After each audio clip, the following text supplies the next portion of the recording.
bienvenidos a una nueva edición de Consulta Médica de UMAC Televisión. En esta oportunidad estamos con el doctor Mario Hernández, oftalmólogo, egresado como médico cirujano de la Universidad de Concepción, hizo su especialidad de oftalmología en la Universidad de Chile.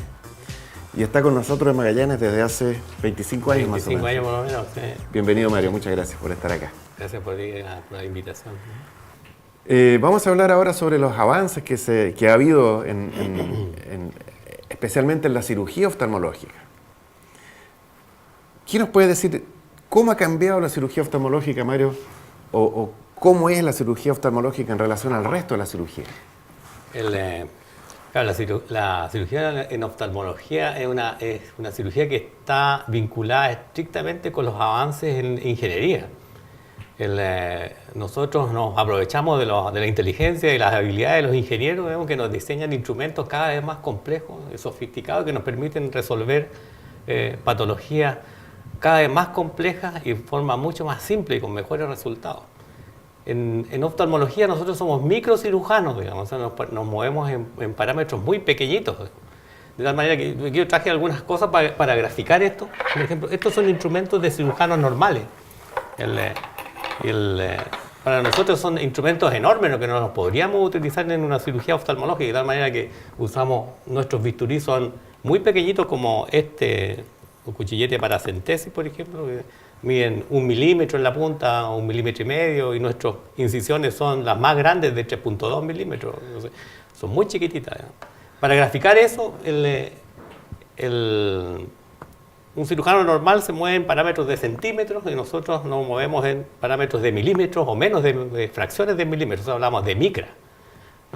Por eso que entre el paciente y nosotros normalmente hay un instrumento que es un microscopio, digamos, que es un microscopio de alta resolución que nos permite hacer zoom y enfocar y mantenerlo en un plano bien enfocado, porque la cirugía también implica un trauma en el ojo, digamos, que nosotros tratamos de evitar al máximo. O sea, el éxito de la cirugía depende tanto de la habilidad del cirujano como de la perfección del instrumental. Claro, eso se llama las curvas de aprendizaje. Digamos. Las curvas de aprendizaje en cirugía oftalmológica son largas. Digamos, ¿no? Un cirujano de cataratas se demora por lo menos 1 año y medio, 2 años en dominar la técnica. Digamos, y tiene que tener por lo menos unas 250 cirugías como para decir, ya puedo operar bien. Digamos. La cirugía de catarata ha ido evolucionando vertiginosamente, digamos, muy rápidamente en los últimos años. Desde que yo estoy de la zona, por ejemplo, 25 años, he tenido que cambiar 3 veces la forma en que uno enfrenta a un paciente con catarata. ¿Cómo se hacía cuando tú llegaste? Como se hacía en todas partes, digamos, ¿no? Se hacía la extracción intracapsular de la catarata. Eso para entender eso, primero veamos qué es la catarata, digamos, ¿no? El ojo solamente es un transductor, tal como los demás órganos de los sentidos, lo que hace es transducir el espectro visible de la luz a un impulso electromagnético, así, tal como lo hace el oído, que transforma una onda sonora en un impulso electrofisiológico, ¿verdad? Que es el lenguaje que entiende el cerebro. El cerebro entiende solamente ondas electrofisiológicas, digamos, que son el nervio óptico, el nervio auditivo, el nervio olfatorio, todos transmiten lo mismo. La catarata es la opacificación del cristalino. El cristalino es un lente que tiene el ojo, que es que tiene alrededor de 20 dioptrías de potencia, un lente súper poderoso, como una lupa muy potente, digamos, que junto con la córnea, que es más poderoso todavía, que tiene alrededor de 40 dioptrías, enfocan las imágenes del infinito en este espacio cortito, que son normalmente 22 o 23 milímetros. Entonces, la catarata es cuando este cristalino se opacifica, o sea, se pone opaco. Entonces, el paciente va perdiendo la visión por una obstrucción mecánica. Fíjate, la luz no es capaz de pasar a través de la pupila porque se lo obstruye mecánicamente el cristalino opacificado. Entonces, ¿qué hacíamos antes? Digamos? 25 años atrás hacíamos una incisión de 3 a 9 y ahí nos permitía sacar el cristalino completo. Yo le explico a mis pacientes que el cristalino es como una naranja. Antes, como esto es una mandarina, ¿no? Una naranja. Antes sacábamos la naranja completa. Que equivale a sacar el cristalino completo, digamos. La naranja tiene una cáscara y tiene la naranja misma, digamos, que es esto, ¿no es cierto? La cáscara y la naranja. Entonces la extracción intracapsular consistía en sacar la naranja completa, de tal manera que el paciente se quedaba sin un lente adentro del ojo, le faltaba un lente, digamos. Y teníamos que sustituirlo, cerrábamos el ojito, sustituirlo con un lente óptico acá adelante, un lente súper potente, digamos, ¿no? Que la gente lo conoce con los potabotella, digamos. Y esa es la imagen que tenemos nosotros de nuestros abuelos, digamos, ¿eh? Nuestros abuelos usaban estos lentes cuando eran operados de catarata intracapsular, tenían que usar la corrección afuera. La catarata es una patología del adulto mayor. Normalmente, claro. ¿Eh? También se ve en niños, en la catarata congénita o asociada al trauma, digamos, en pacientes diabéticos. Con el tiempo, nos fuimos dando cuenta que a raíz de los soldados que tenían cuerpos extraños en la guerra, se dieron cuenta que el metacrilato, el plástico, digamos, era inerte en el ojo. Entonces ahí a alguien se le ocurrió, bueno, ¿por qué no podemos diseñar un lente intraocular que se pueda sustituir este lente, digamos, que reemplazarlo entero, reemplazarlo completo? Y ahí viene la cirugía de los lentes intraoculares, de tal manera que para poder implantar un lente intraocular necesitábamos de un apoyo. Y ese apoyo nos daba la naranja. Entonces, la técnica cambió a sacarle una tapa a la naranja y sacar la naranja, el contenido por una incisión que ahora ya era más chiquitita, era de 10 a 2. Antes íbamos de 3 a 9, ahora de 10 a 2, sacábamos la naranja, pero dejábamos la cáscara en este lugar. Y en esta cáscara colocamos el lente intraocular. Y los lentes intraoculares son estos, digamos. Este es un lente intraocular magnificado, digamos, para efectos didácticos. Y el tamaño real es este que está acá. Ese es el lente intraocular real. Ese es un lente para uso humano, digamos, que tiene una zona óptica, es decir, del lente propiamente tal de 6 milímetros. Esos lentes son lentes intraoculares de acrílico y son lentes intraoculares plegables, digamos. Uno lo puede doblar y no le pasa absolutamente nada, lo pliega y el lente solo vuelve a la posición normal adentro del ojo. De tal manera que los avances han ido yendo hacia hacer la incisión cada vez más pequeña. Perdón, ¿por qué tienes dos tipos de esos lentes, el magnificado? Sí, lo que pasa es que la tecnología en cirugía de catarata va evolucionando hacia reducir el tamaño de la incisión de la catarata. Como decíamos, partimos de 180 grados, después lo reducimos de 10 a 2, después a 3.2 y ahora vamos en 2,6 milímetros. Ese es uno de los logros. Y el otro de los logros que se van produciendo en cirugía es los avances del lente intraocular. Y este es uno de los avances, digamos, que es el lente intraocular con corrección multifocal. Este lente permite al paciente enfocar de lejos, o sea, ver bien de lejos y ver bien de cerca. Y además ver bien en la distancia del computador. Entonces, este lente intraocular multifocal lo usamos con fines de reparar una cirugía catarata y también con fines refractivos, con pacientes que son altos hipermétropes con presbicia, andan muy bien con el lente intraocular multifocal. No necesitan nunca más lente. No necesitan nunca más lente. Hay muchos pacientes que consultan efectivamente por eso. ¿Sabe, doctor? Estoy aburrido de los lentes, no quiero usar nunca más lentes. Y dependiendo del problema, claro, una de las opciones es el lente intraocular multifocal, ¿no? Que se usa acá hace mucho tiempo. Eso con respecto a la cirugía de catarata. Entonces, los avances en cirugía de catarata van en ese sentido, en hacer las incisiones cada vez más chiquititas. Y eso no es menor, digamos, porque una incisión pequeña, cuando hablamos del ojo, estamos hablando de un órgano que es muy chiquitito, digamos. Entonces, una incisión de 10 a 2 es enorme en relación al tamaño de la córnea, ¿no? Lo mismo los cirujanos. Los cirujanos abdominales, por ejemplo, van cada vez achicando sus incisiones, van por vía laparoscópica tratando de solucionar la mayor cantidad de problemas. Nosotros igual.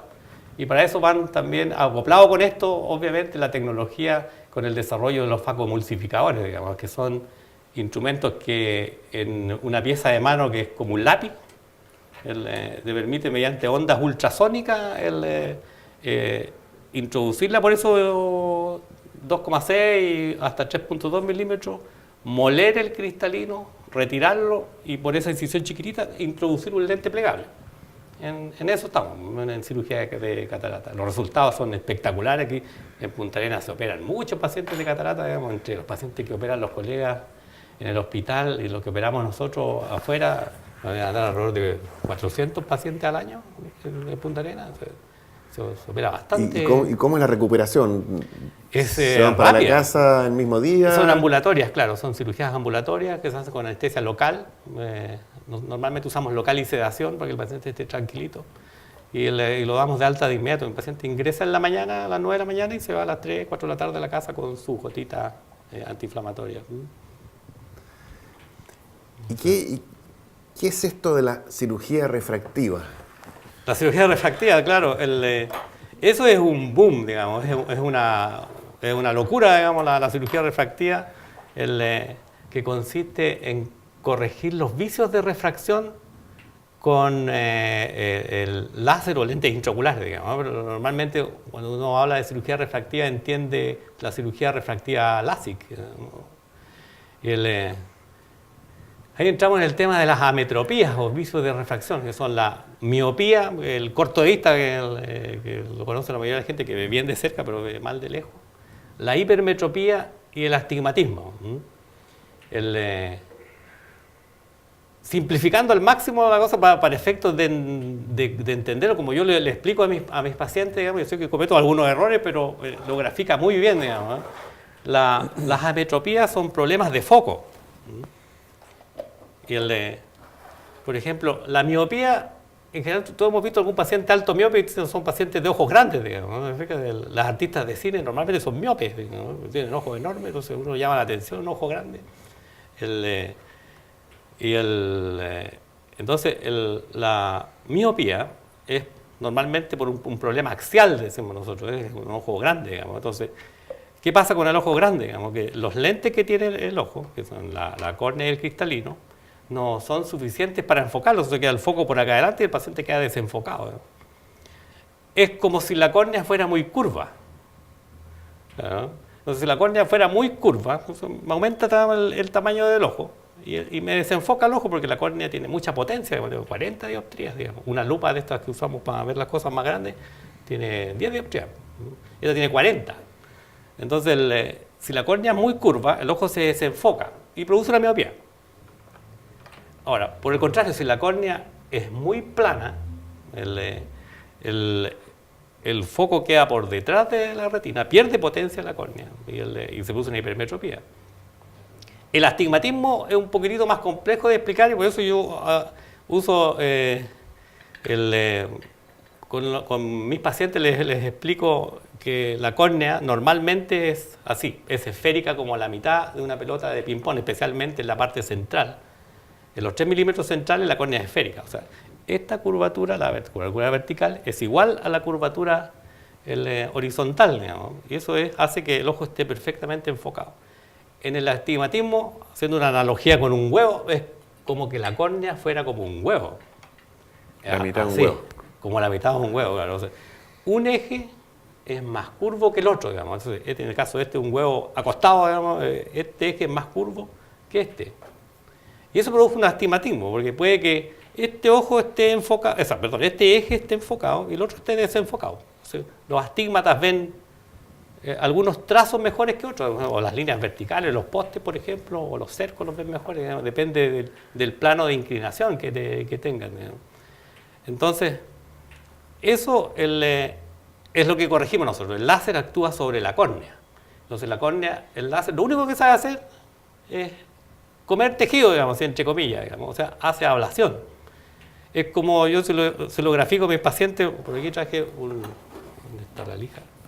Es como si yo tomara un trocito de lija y puliera la superficie de la córnea. Entonces, si yo quiero, por ejemplo, aplanar la córnea, paso más la lija en el centro que en la periferia. Y si yo quiero incurvar la córnea, vamos a hacer la que más curva, hago una ablación como circular, digamos, como una dona. Y así la córnea ¡pum! Se proyecta. Y si yo quiero corregir un astigmatismo, por ejemplo, como sé que el láser lo único que sabe hacer es comer tejido, yo puedo debilitar el meridiano más plano para hacerlo más curvo. Y eso es lo que se ve en este examen. Para eso se hace un examen que se llama la topografía corneal, que grafica las curvaturas de la córnea. Entonces, eso. Entonces, ahí está el ojo detrás. Y en este diagrama de colores, digamos, está mostrando que hay una corbatita exactamente igual que la corbatita que se usa. Esta es una corbatita integral que hay que comer alimentos con bajo índice glicémico. Una corbatita. Es exactamente igual. Entonces esto me está diciendo que esta curva es mucho más acentuada que esta. O sea que el ojo de este paciente tiene un astigmatismo y es como si fuera un huevo acostado. Entonces cuando yo le explico a mi paciente, mire, su ojo es así, tiene una corbatita aquí y esto es como si fuera un huevo acostado, el láser, ¿qué es lo que va a hacer? Este es el protocolo de ablación del láser. Ahí está el protocolo de ablación. Entonces el láser va a ser mucho más láser en la periferia de la córnea, en el meridiano más plano, que en el meridiano más curvo, digamos. Entonces eso va a proyectar la córnea más plana y la va a dejar esférica, que es lo que yo busco. ¿Y cuántas micras va a hacer? Máxima ablación, 71 micras. O sea, 7 glóbulos rojos parados uno arriba del otro. Es una cosa pero mínima, digamos. Y esto esa ablación es controlada por un computador, un programa computacional, digamos. Normalmente cuando el computador está trabajando, está haciendo el parámetro de ablación, nosotros lo único que estamos preocupados es de que el ojo esté bien centrado, ¿no? Que el paciente esté viendo el punto de fijación, que es una luz que pulsa, de tal manera que la ablación quede perfectamente centrada. De todas maneras, el software permite que si el paciente va moviendo el ojo, lo va siguiendo, digamos, ¿eh? Y si el paciente se sale de foco, el láser para solo y retoma la ablación cuando el paciente tomó la fijación de nuevo. Los resultados en cirugía refractiva son impresionantes, son muy espectacularmente buenos, digamos, ¿eh? Y nosotros siempre decimos que la cirugía refractiva no requiere publicidad, digamos. El paciente que se opera cirugía refractiva normalmente es el agente publicitario. Es el agente publicitario de la cirugía refractiva, porque los resultados son muy buenos, ¿no? Y de una cirugía de bajo riesgo, pero no está exenta de riesgo. Eso uno tiene que tenerlo bien claro. No hay cirugía que esté exenta de riesgo.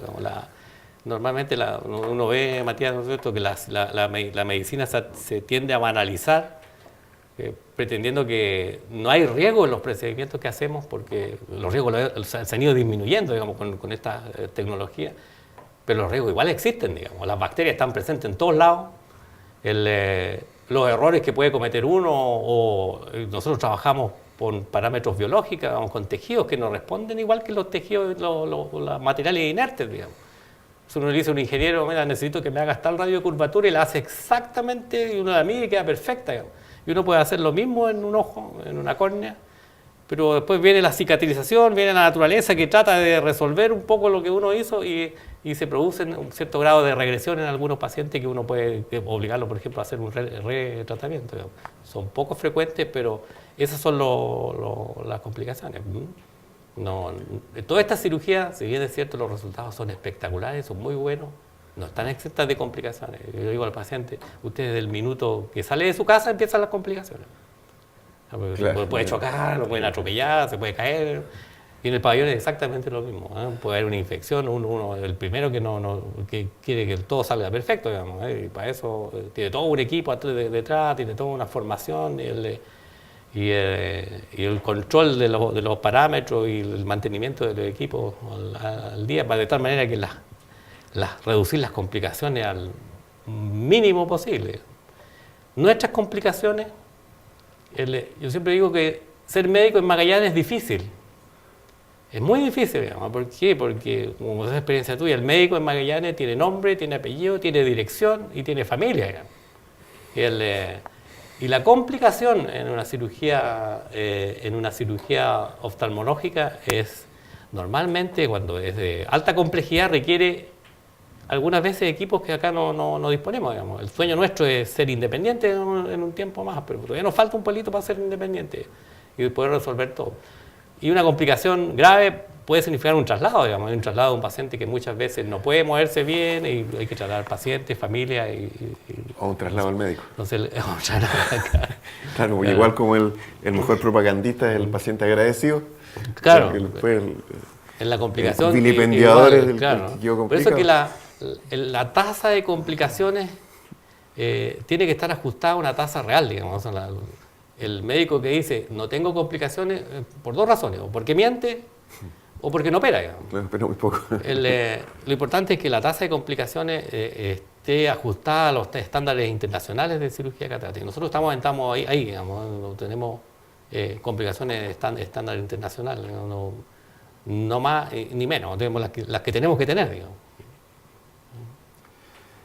Y en cuanto a la miopía, ¿también se usa esta misma técnica? Claro, en la miopía...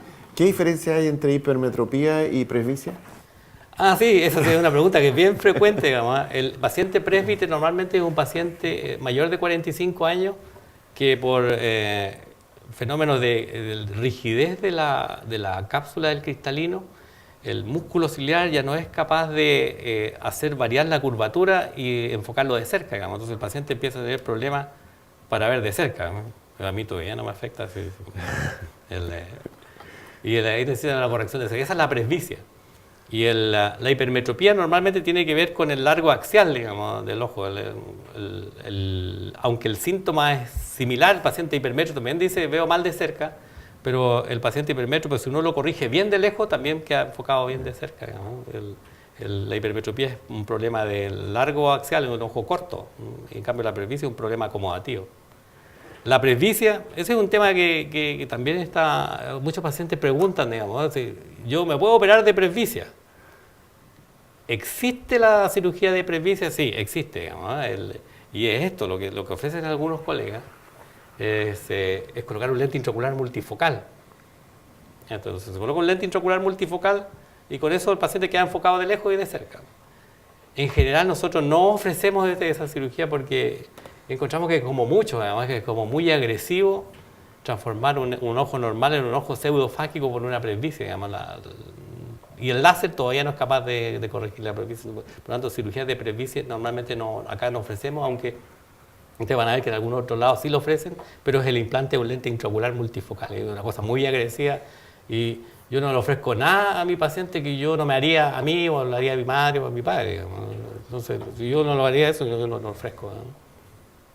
Ahora, con toda esta cirugía tan avanzada en lo tecnológico y tan moderna, ¿cómo accede el paciente común, magallánico, de clase media, FONASA? El acceso está asegurado a través de varios sistemas, digamos. El paciente con catarata, por ejemplo, esto está cubierto por el plan Auge, de tal manera que si el paciente es beneficiario del servicio de salud, la patología está cubierta tanto en el plazo, digamos, como en el tipo de cirugía que se le tiene que ofrecer.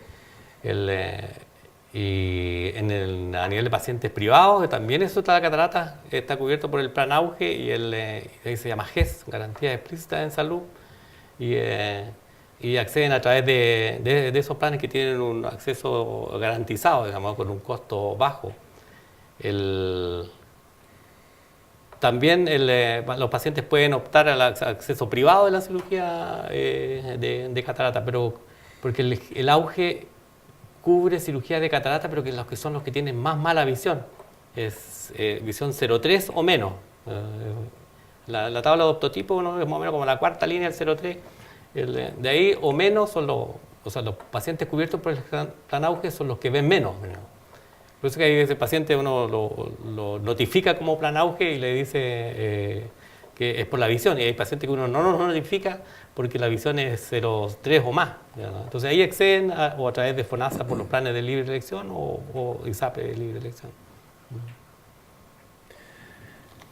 Mario, en resumen entonces, tenemos un avance notorio en la cirugía de catarata. Y tenemos toda esta nueva tecnología que es la cirugía láser o cirugía refractiva, que es fundamentalmente para los vicios de refracción. Es decir, astigmatismo, miopía, hipermetropía. Sí. Sí. ¿Y alguna otra cosa importante, digamos, Sí. por ejemplo, muy brevemente, porque se nos está acabando el tiempo, en trauma ocular? Sí, en trauma ocular también está incluido, a propósito del plan auge, en el plan auge, digamos, y ahí los avances van en relación a la vitrectomía, digamos, se pueden reparar traumas mucho más complejos que lo que podíamos hacer antes. Sacar una catarata traumática, colocar el lente intraocular, operar la retina con vitrectomía, con aceite de silicón, con perfluorocarbono, y hay un montón de tecnología al respecto. Otro tema interesante, que es súper importante, que aquí es muy prevalente, es la retinopatía diabética.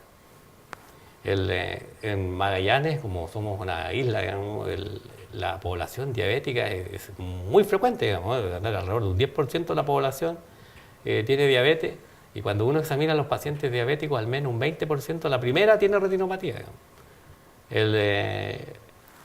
La retinopatía, también ahí en retinopatía diabética hemos tenido progresos bastante importantes, no solo con el láser, sino con drogas que han aparecido en el mercado ahora último. Yo siempre le explico, para eso grafico la situación de mi paciente con la retinopatía diabética, por eso traigo esto. La retinopatía diabética es una enfermedad vascular, digamos. El ojo tiene, para graficarlo en términos simples, tiene dos cañerías, digamos. Una es la arteria central de la retina, que es esta roja, por la que la sangre impulsada por el corazón entra al interior del ojo y circula por la retina, y se devuelve por la vena central de la retina a la circulación. De tal manera que estas es simplemente una cañería, igual que como una cañería cuando uno está regando el pasto, digamos. Es como, la retina es como el césped de la casa, y estas son las cañerías que permiten que el agua riegue este césped. Entonces la retinopatía diabética es una enfermedad producida por alteración de los vasos sanguíneos. Entonces, los vasos sanguíneos, digo a mi paciente, mira, es como una cañería. Esto es igual que una cañería, ¿no? Esta es una arteria que lleva sangre al ojo, y la cañería es igual, lleva agua al césped. Entonces la cañería se puede enfermar de dos formas. O la cañería se obstruye, ¿no es cierto?, por placas de ateromas, digamos, o por proliferación de vasos sanguíneos, porque estamos hablando de cañerías muy chiquititas, o la cañería se rompe, digamos, y empieza a filtrar. Y se empiezan a salir macromoléculas que normalmente no tienen por qué salirse del vaso sanguíneo, como las albúminas, las proteínas, los lípidos, digamos, empiezan a salir y producen lo que se llama el edema retinal, ¿no? Y aquí tengo, por ejemplo, esta es una retinografía, o sea, una fotografía de la retina, que es del fondo de ojo, para que los pacientes, cuando van a la consulta, lo enviado por el internista para el fondo de ojo, lo que está buscando el colega es si tiene o no tiene retinopatía. ¿Qué es esto? Es enfocar la retina y tomarle una fotografía, digamos, con o sin medio de contraste, digamos. Y esto es una angiografía. Entonces, en la angiografía se inyecta un medio de contraste en una vena, entonces uno puede ver hasta dónde llega el medio de contraste. Y aquí uno ve, mira, si uno va siguiendo este vaso sanguíneo, ahí se obstruye, digamos, ahí hay zonas en que la sangre no está llegando, esta cañería ahí está obstruida. Entonces, este examen, la angiofluoresceínografía, nos permite decir qué zona de este césped precioso que es la retina se quedó sin irrigación. Y aquí decimos, nosotros hablamos de lo significativo que es la mala perfusión o la cantidad de líquido que le está llegando a la retina o de sangre en una fotografía. Entonces, si hay más del 50% de la fotografía comprometida con mala circulación, uno dice significativa. Y este paciente, por ejemplo, tiene una retina absolutamente isquémica con los vasos sanguíneos completamente obstruidos, digamos, y no le llega sangre a la retina. Entonces, ¿qué es lo que hace la retina? La retina, cuando se queda sin sangre, aparecen factores de proliferación de vasos sanguíneos, que son los mismos que se producen en los tumores, digamos, el factor de crecimiento endotelial. Cuando un tumor crece, va creciendo, entonces necesita nutrición y me pide, digamos, a través de este factor de crecimiento endotelial la llegada de vasos sanguíneos. Y esto es lo que muestra que la retina hace lo mismo, digamos. Cuando la retina está isquémica, está sin circulación, pide ayuda y aparecen estos vasos sanguíneos que son anormales. Son anormales porque filtran. Un vaso normal no filtra, y este filtra. Y eso aparece como una mota de algodón en la angiofluoresceinografía. Entonces, ¿qué hacemos nosotros en retinopatía diabética? Privilegiamos mantener la zona principal de visión, que es esta, la mácula, digamos. La mácula es la zona por donde uno coloca el ojo y ve el detalle, digamos, ve una letra O, un punto, es la zona que tiene mayor precisión de la agudeza visual. Y el resto se trata con láser. Se le dispara láser de tal manera de producir una suerte de ablación de toda la retina isquémica y con eso conservar la zona más preciosa de la retina, que es la mácula. Y con eso conseguimos conservar la visión en el paciente diabético. La retinopatía diabética produce ceguera, digamos. El paciente diabético, mal controlado, va a la ceguera, digamos, a menos que se haga un tratamiento con láser. Y aún tenemos algunos problemas con el manejo del edema. O sea, cuando el vaso sanguíneo filtra, mucho de este líquido hace que la retina se engruese, digamos, por líquido. Y ahí es donde yo grafico a mis pacientes y digo, mira, tenemos que colocarle una inyección de un medicamento dentro del ojo. Entonces el paciente obviamente dice, entiende inyección, y cuando ya le dice uno que le va a pinchar el ojo, sale arrancando. Entonces, yo uso la analogía de esto igual que el matamaleza, digamos. Un césped precioso en que aparece el diente de león, digamos, y por distintos lados, y el láser no es capaz de eliminar esos brotes, digamos. Pero sí algún medicamento, un medicamento que inhibe la proliferación de este factor de crecimiento endotelial. Entonces yo le digo, esto es como el matamaleza, yo lo grafico con esto. Entonces yo inyecto un medicamento dentro del ojo y eso me produce un efecto difuso dentro del ojo, digamos. Llega a todas partes al interior del ojo y eso elimina, digamos, el edema de la retina rápidamente durante 4 a 6 semanas y elimina los factores de proliferación, y a mí me permite tener un tiempo para continuar con el tratamiento o para mejorar la agudeza visual.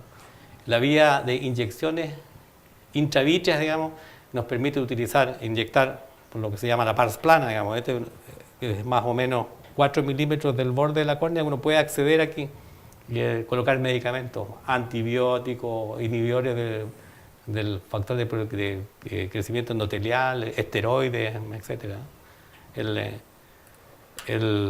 Eso en general son los avances principales. Hay otras cosas más en glaucoma también, pero en medicamentos para el glaucoma. En 20 años el desarrollo de la oftalmología ha sido vertiginoso, digamos, y el sueño nuestro que desde que llegamos a Miami hace como 25 años era tratar de hacer la región independiente, digamos, independiente, pero de verdad, de la cirugía oftalmológica. Yo estamos a poco, digamos, a muy poco de lograrlo, ¿no? De resolver el 100% de la patología que se genera en la región. Y hacer de las regiones normalmente se quejan, digamos, ¿no? Pero si uno lo hace con el espíritu pionero, digamos, el espíritu pionero va a eso, digamos, a tratar de resolver todo aquí mismo, digamos, sin tener que pedir ayuda, y eso estimula el desarrollo local y profesional, personal y completo, digamos, ¿no? Por eso que vivir en una región extrema, siempre digo, no es una disculpa para la mediocridad. Es al contrario, digamos, es un incentivo al desarrollo, digamos, y uno lo ve en los países nórdicos, digamos, que tienen clima horrible, son países extremos y son súper desarrollados, digamos. Entonces, el vivir en una región como esta es un incentivo, un incentivo al desarrollo. ¿No? Mario, ha sido extraordinariamente interesante, muy didáctico con todos tus elementos, porque yo creo que eso es lo que necesitamos, que alguien nos explique tal como tú le explicas a tus pacientes. Y bueno, felicitaciones porque el desarrollo que ha tenido la cirugía oftalmológica ha sido realmente, como tú dices, extraordinaria. Y ha estado con nosotros entonces el doctor Mario Hernández, oftalmólogo, director del Instituto Oftalmológico Magallanes. Esto ha sido una nueva edición de Consulta Médica de UMAC Televisión. Muchas gracias.